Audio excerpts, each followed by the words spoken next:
Gasolinahan sa Quezon City ang hinold up kaninang madaling araw. Balitang hatid ni Athena Imperial.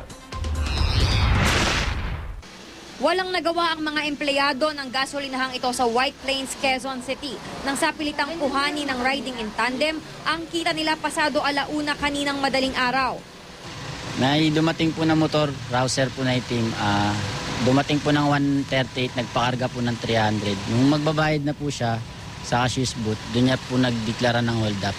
Naglabas daw ng baril ang rider at itinutok ito sa kanila. Patalim naman daw ang dalang panakot ng angkas nito.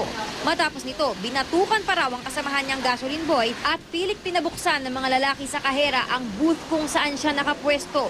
Tinangay ng mga lalaki ang humigit kumulang 4,000 piso. Ayon sa mga empleyado ng gasoline station, makikita umano sa CCTV video ng gasolinahan ang buong pangyayari. Patuloy namang inaalam kung parehong suspect ang dati nang hold up sa katabi rin nitong gasolinahan. Dito ba sa lugar nyo, madalas may mga ganitong pangyayari?